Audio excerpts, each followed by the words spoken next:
அஸ்ஸலாமுலைக்கும். Hi friends. என் தங்கச்சி பொண்ணு age attend பண்ணிருக்குன்னு சொன்னேன் இல்லையா, அவ சிம்பிளா ஃபங்க்ஷன் வச்சிருக்கா. அதுதான் ரெடி ஆயிட்டு கிளம்பிட்டோம். என் தங்கச்சி வீடு ரொம்ப தூரம், அதனால கொஞ்சம் சீக்கிரமாவே கிளம்பிடலாம்னு ரெடி ஆயிட்டேன். எனக்கு தெரிஞ்ச டிசைன்ல நைட்டே மருதாணி வச்சுட்டேன். இங்க இருந்து ஒரு ட்ரெயின் பிடிச்சி சென்ட்ரல் போய் அங்க இருந்து பார்க் ஸ்டேஷன்ல இருந்து இன்னொரு ட்ரெயின் பிடிச்சிட்டோம். இப்பவே இப்படி வெயில் அடிக்குது, இன்னும் மே மாசம்லாம் எப்படி இருக்கும்னே தெரியல.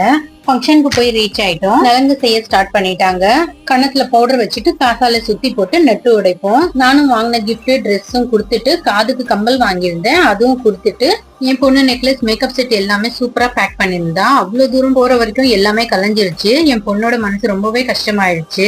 அம்மா செயின் போட்டாங்க பேத்திக்கு. எல்லாரும் நிலங்கு வச்சுட்டு சாப்பிடறதுக்கு போயிட்டோம். சிக்கன் பிரியாணி, தயிர் பச்சடி, ஸ்வீட்ஸ்க்கு பிரெட் ஹல்வா சாப்பிட்டுட்டு கொஞ்ச நேரம் எல்லாரு கூடவும் பேசிட்டு அங்க இருந்து என் தங்கச்சி வீடு கிட்டதான், அங்கேயும் போய் டீ குடிச்சிட்டு அங்க இருந்து ஈவினிங் ட்ரெயின்லயே வீட்டுக்கு வர்றதுக்கு 7 o'clock ஆயிடுச்சு. எனக்கு இன்னைக்கான டே சூப்பரா போச்சு. அடுத்த மினி vlogல பார்க்கலாம். Bye friends.